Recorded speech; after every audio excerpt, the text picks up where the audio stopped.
Hello students, this is Anthony Kashum, your social science teacher. Today we will learn a lesson from history, chapter 12, and the name of that chapter is Rise of States. Well, in the previous classes we have learned something about Indus Valley civilization, which flourished in northwest India, basically from 2500 BC to 1500 BC. We also have learned some of the important city-states of this Indus Valley civilization, which include Mohenjo-daro, Harappa, Lothal, etc. Okay, and at the same time, we have learned about the Vedic civilization that flourished in the North India as well as in the northwestern part of India from 1500 BC to 600 BC. And the Vedic civilization was divided into two periods, early Vedic period and later Vedic period. So this Vedic civilization ruled up to 600 BC. So after that we have kingdoms, very big kingdoms in India. We are going to study on that. So before we go into the details of this very lesson, let us see some of the important keywords which will appear in this very lesson. The first one is kingdom. Kingdom refers to a state where the head is hereditary. Okay, it is ruled by king, and the kings are usually hereditary, father to son and son to grandson. The next one is republic. Republic is just opposite to kingdom. Refers to a state where the head is elected by the people.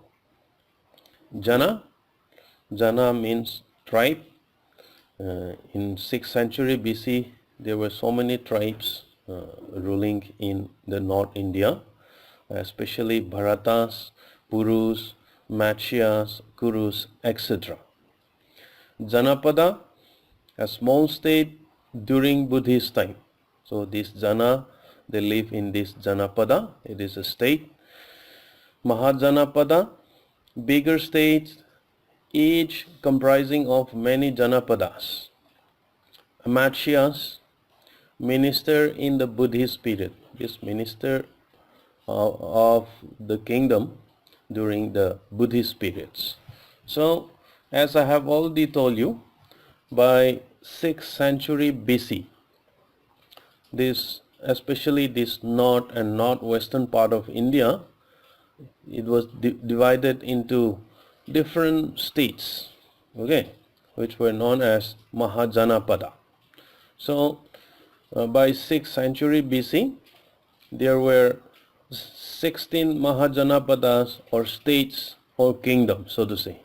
Let us see. We can see from the map. These are the location of some of the Mahajanapada or kingdoms during the 6th century BC.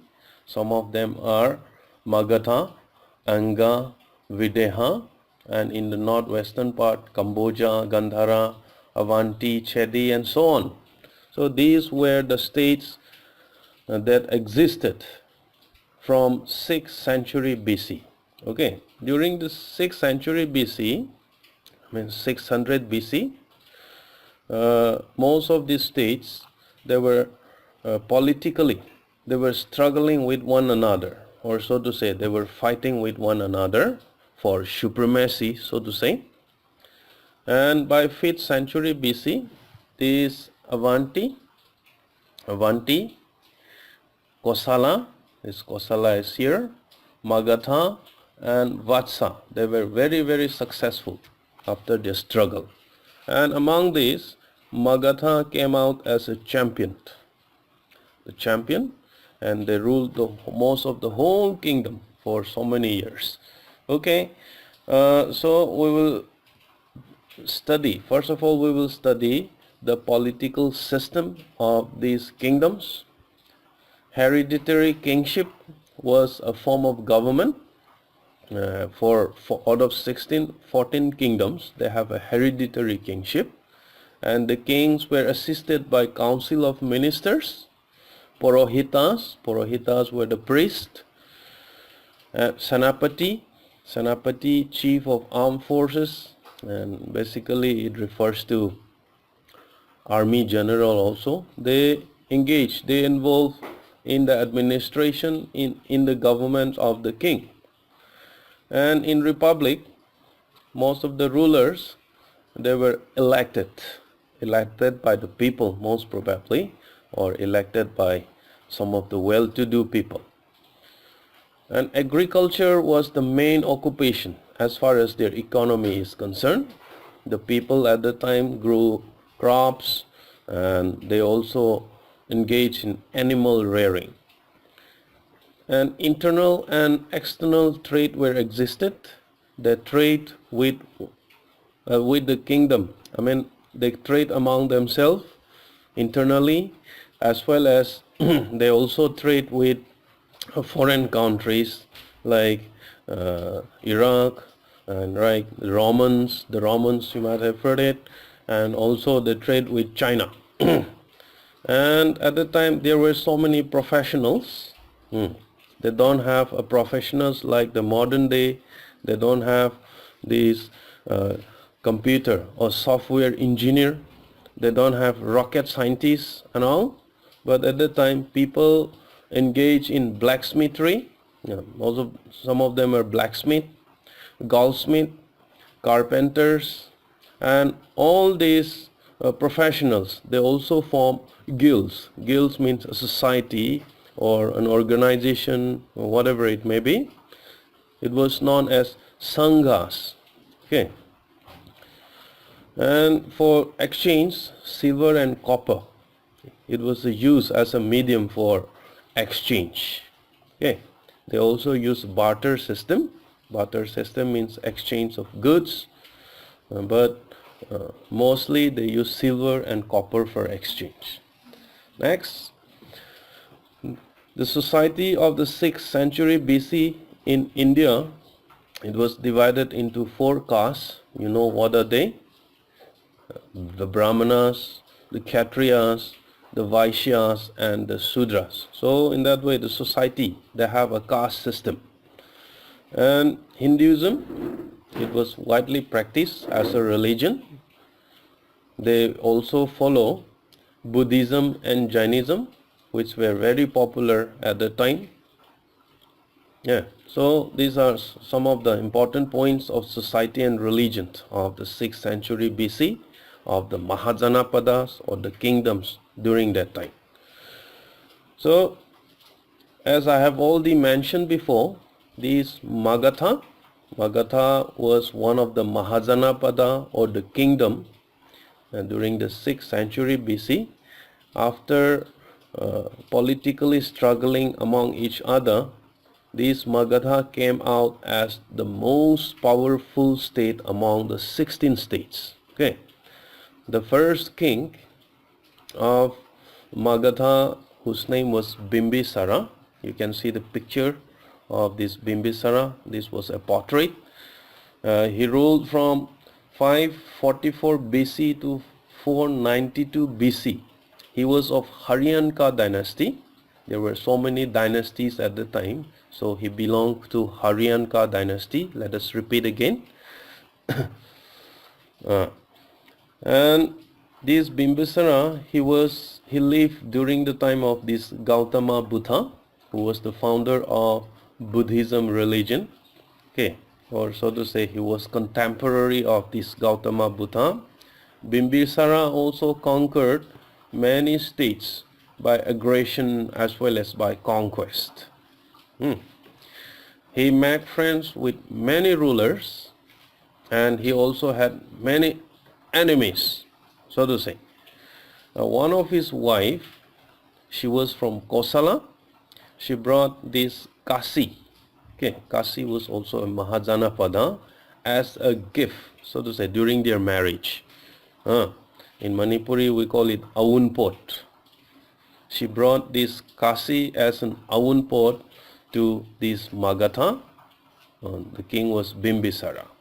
And likewise, this Bimbisara, with his policy, conquest, friendship and proximity, a proxy war or proxy fighting, he expanded his empire to a large extent. Next, after Bimbisara, he was succeeded by his son, whose name was Ajatasattu. You can see the picture of this Ajatasattu. It was a sculpted idol. Okay, so one of the remarkable thing during the time of this Ajatasattu was that he defeated the Confederacy of Lichavi. Let us repeat together again. Confederacy of Lichavi. Confederacy means a group of kingdom, okay, which united together and they help each other during the time of war and during the time of emergency, so to say. So this type of kingdom, a group of kingdoms, were defeated by this Ajatasattu, which was very remarkable in the history of India. Next, let's go to the successor of Ajatasattu. He was succeeded by a person, his son, by the name Udayan.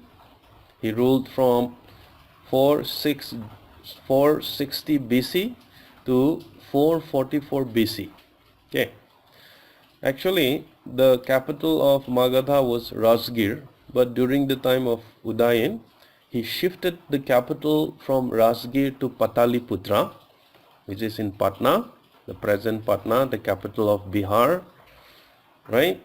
He also built a very magnificent fort in Pataliputra itself, and he was a great conqueror. He extended his empire from Himalayan foothills to Chotanagpur hills in the southern part of this Magadha, so to say. And ultimately, after Udayan, most of the Magadhan rulers were very weak. Okay, so they were ultimately defeated by a dynasty called Sisunga dynasty. They defeated them and they have snatched the power from this Magadha. And not only that, after Sisunga dynasty, there was another dynasty, Nanda dynasty, whose greatest ruler was Mahapadmananda. Let us repeat again, Mahapadmananda of Nanda dynasty. And after this Nanda dynasty, the great Chandragupta Mauryan, okay, was from Mauryan dynasty. He overthrown the Magadhan ruler and the small ruler like Sisunga, Nanda, etc. and they overtook them. So this is all about the history of the 6th century BC in India, and we will go to the next topic, that is evolution of Meitei kingdom. So in this lesson we will also include this very topic, which is very important. So the Meitei as well as the tribals, they live side by side in Manipur. Manipur, you know, it's basically a landlocked city, a landlocked state comprising of hills and plains. So in the plains, this Meitei kingdom flourished from the time immemorial, so to say. So the Meitei, usually they have 7 principal yaks or salais. In English, what we call as clans. They are Ningthauja, Angom, Luang, Kuman, Moirang, Sarang Laisang Te, or it is also known as Chenglei, and Kabanganba. These are the 7 clans of the Meiteis. So according to the history, Manipur was relatively a struggle for supremacy among the clans or among the salais. Alright. So after a relative struggle, it resulted in the supremacy of this Ningthauja clan over the other. So this Ningthauja, they came out as a champion. By the mid-5th century AD, it was not BC, okay, 5th century AD, these Ningthaujas, the clans, succeeded in bringing the whole central plain of Manipur under their power. So, from mid 15th century AD, the Ningthaujas, they started to rule Manipur, or Manipur plain, so to say, right from there. So, these are some of the important points which you have to remember, and these topics will be very important for the exam, so to say. So I wish all of you should study very hard on this, refer your textbook, as well as learn all the question and answers from the study materials. Okay, if you have any doubt, if you have any queries, don't hesitate to send me a message in the WhatsApp. And if you don't have a question and answers, you can download it from our WhatsApp group. So may God bless you all. Once again, thank you very much for joining this class and participating in this lesson. Thank you.